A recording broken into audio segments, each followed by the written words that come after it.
नमस्ते and welcome in this session. Microbiology के इस सेशन में हम लोग पढ़ेंगे बैक्टीरिया जीन ट्रांसफ़र। ये एमएससी बायोटेक्नोलॉजी के सेमेस्टर 2 का यूनिट 10 है। तो बैक्टीरियल जीन ट्रांसफ़र आप लोगों ने ऑलरेडी बीएससी वगैरह में थोड़ा बहुत पढ़ा होगा कि ये 3 तरह से होता है: ट्रांसफॉर्मेशन, ट्रांसडक्शन और कॉन्जुगेशन। ठीक है, सबसे पहले हम लोग देखेंगे ट्रांसफॉर्मेशन। तो ट्रांसफॉर्मेशन होता क्या है?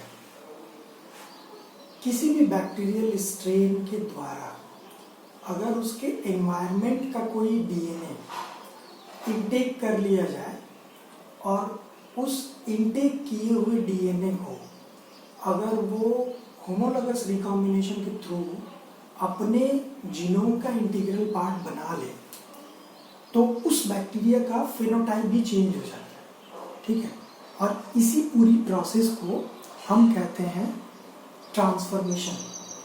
यहाँ पे बैक्टीरियल ट्रांसफॉर्मेशन। ठीक है, तो 2-3 बातें यहाँ पे ध्यान रखनी जरूरी है।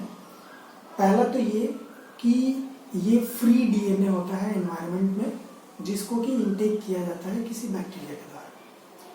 दूसरा, ये जो फ्री डीएनए है एनवायरनमेंट वाला, वो उस बैक्टीरिया जो कि इनटेक कर रहा है उसके स्ट्रेन के सिमिलर स्ट्रेन के बैक्टीरिया का होना चाहिए।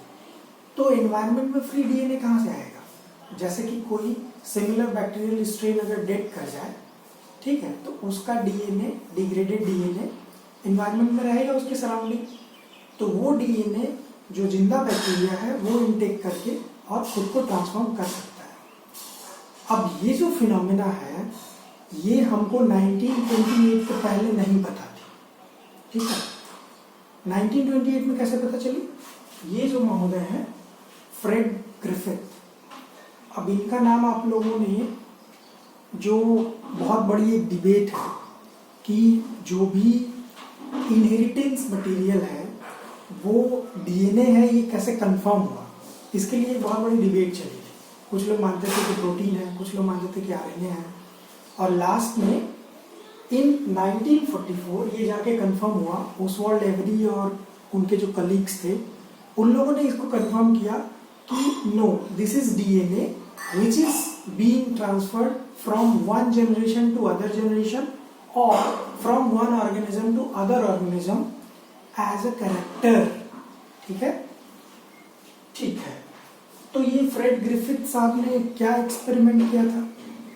इन्होंने एक्सपेरिमेंट किया था, स्ट्रेप्टोकोकस न्यूमोनी करके एक बैक्टीरिया था, बैक्टीरियल स्ट्रेन।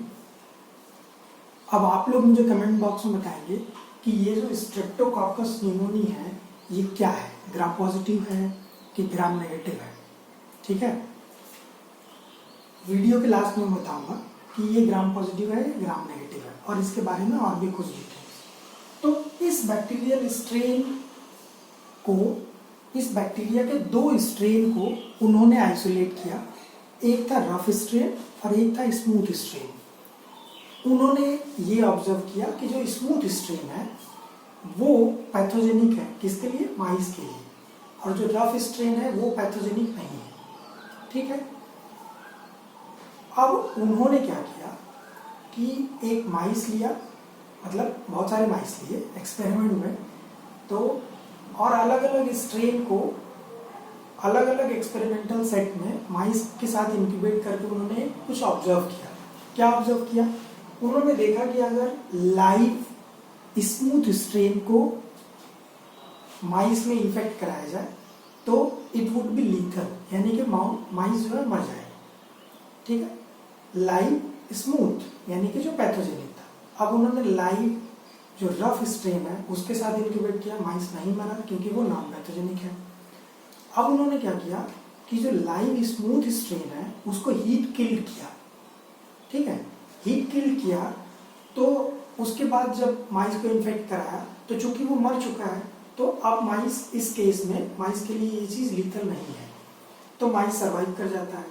ठीक है, नेक्स्ट स्टेप में उन्होंने क्या किया कि जो हीट किल्ड स्मूथ स्ट्रेन है उसको जिंदा रफ स्ट्रेन के साथ कुछ देर के लिए इंक्यूबेट किया और उसके बाद उससे माइस को इन्फेक्ट कराया। और बहुत सरप्राइजिंगली उन्होंने ये ऑब्जर्व किया कि अब ये जो रफ स्ट्रेन जो कि पहले नॉन लीथल था अब लीथल हो गया।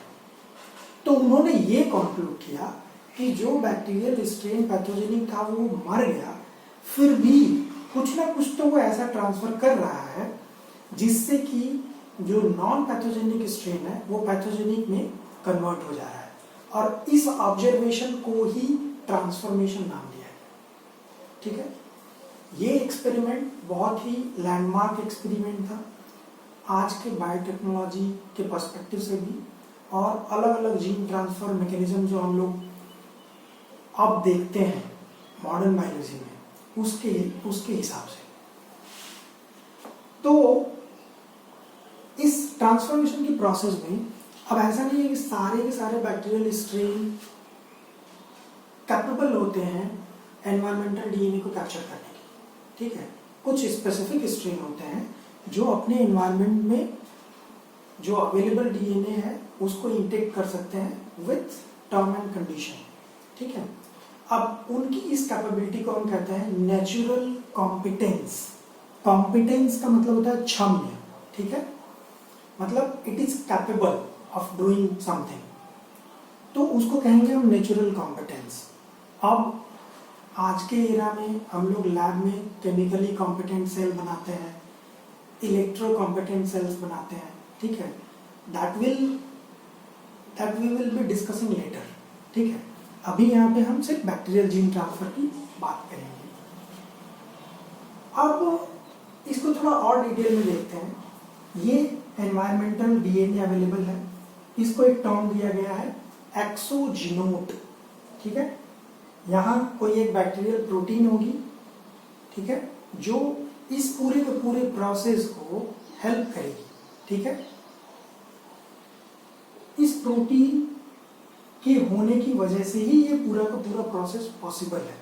ठीक है, अब जैसे हम लोग मेम्ब्रेन प्रोटीन्स के बारे में देखते हैं, है ना, कि कुछ प्रोटीन्स होती हैं जो ट्रांसपोर्ट्स को फैसिलिटेट करती है एज अ कैरियर, तो समझ लीजिए कि ये एक उस तरह की प्रोटीन है। अब उस बैक्टीरिया के अंदर अपना क्रोमोसोमल मटेरियल होगा, एक्स्ट्रा क्रोमोसोमल मटेरियल होगा, बहुत सारे। तो जो उसका क्रोमोसोमल मटेरियल है उसको हम टर्म देते हैं एंडोजीनोट। ठीक है, अब ये कंडीशन आ गई। नेक्स्ट क्या होगा कि जो डबल स्ट्रैंडेड डीएनए हेलिक्स है जो बाहर से अंदर आ रही है, तो वो अंदर आने के टाइम, ट्रांसपोर्ट के टाइम, उसका जो एक स्ट्रैंड है वो डिग्रेड होता जाता है न्यूक्लियस एक्टिविटी के द्वारा, और सिर्फ सिंगल स्ट्रैंड ही बैक्टीरियल सेल के साइटोप्लाज्म में अंदर आता है। ये इंपॉर्टेंट चीज है, नोटिस करने वाली। तो ये सिंगल स्ट्रैंडेड डीएनए आ गया। अब नेक्स्ट प्रोसेस में क्या होगा कि पूरा का पूरा एक बैक्टीरिया का अपना जीनोम है, ठीक है, और एक सिमिलर फ्रेगमेंट है दूसरे बैक्टीरियल स्ट्रेन का। ठीक है, तो क्या मतलब हुआ कि किसी एक पर्टिकुलर जीन के लिए यहाँ पे 2n टाइप की कंडीशन आ गई। ठीक है, जैसे कि जाइगोट में होता है ना, 1n स्पर्म वाला और 1n एग वाला, जब फ्यूज करते हैं तो 2n स्टेट बन जाती है, इसलिए उसको जाइगोट। तो यहाँ पे इसीलिए इस पर्टिकुलर स्टेट को मीरोजाइगोट स्टेट कहते हैं। बात समझ में आई? मीरोजाइगोट स्टेट के बाद की स्टेज क्या है कि जो बाहर वाला डीएनए यानी कि एक्सोजीनोट है और जो एंडोजीनोट है वो होमोलॉगस रिकॉम्बिनेशन के थ्रू, यानी कि बाहर वाला जो डीएनए आया है उसमें और एंडोजीनोट वाला जो पूरा का पूरा डीएनए सीक्वेंस है उसमें बहुत सारी सिमिलरिटीज होगी, कुछ सीक्वेंसेस का डिफरेंस होगा। तो उन सिमिलर सीक्वेंसेस को लेके रेट ए प्रोटीन की हेल्प से रिकॉम्बिनेशन हो जाता है। रिकॉम्बिनेशन होने के बाद ये पूरा का पूरा रिकॉम्बिनेंट बैक्टीरिया तैयार हो जाता है, या हम कहें कि ट्रांसफॉर्म्ड बैक्टीरिया तैयार हो जाता है। तो ये थी पूरी की पूरी ट्रांसफॉर्मेशन की प्रोसेस। अब यहाँ पे एक चीज और नोटिस करने वाली है, ट्रांसफॉर्मेशन वर्ड जब हम बैक्टीरिया के लिए यूज करेंगे तो उससे तो आप ये समझेंगे, ठीक है, कि ये एक जीन ट्रांसफर का मेथड है। लेकिन यूकैरियोट्स के केस में, या आप कहें कि जो बड़े मल्टी सेलुलर ऑर्गेनिजम्स हैं उनके केस में ट्रांसफॉर्मेशन टर्म यूज होता है कैंसर के कॉन्टेक्स्ट में, कि एक नॉन कैंसरस सेल जब कैंसरस सेल्स में कन्वर्ट हो जाती है तो उसको हम ट्रांसफॉर्मेशन कहते हैं।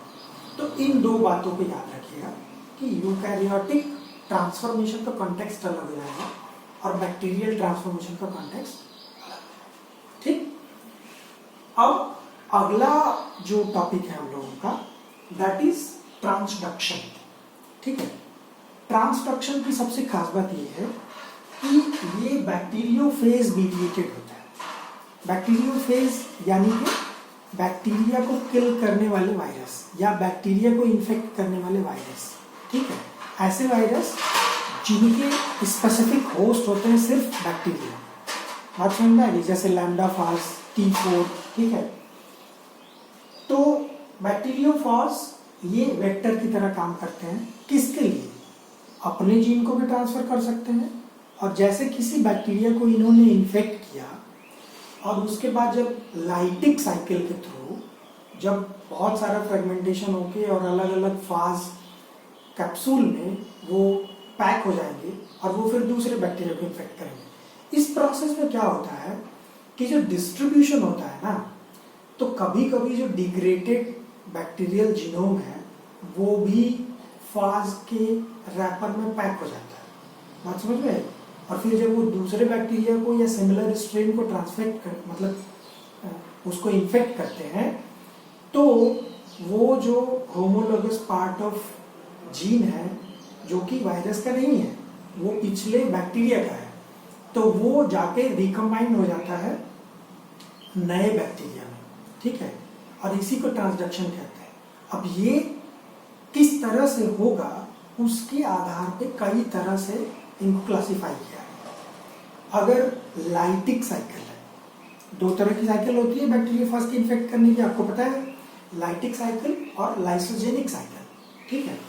अगर लाइटिक साइकिल है उसको हम कहेंगे जनरलाइज्ड ट्रांसडक्शन। ये जो जनरलाइज्ड ट्रांसडक्शन है वो देखिए ओनली लाइटिक फाज जो है ये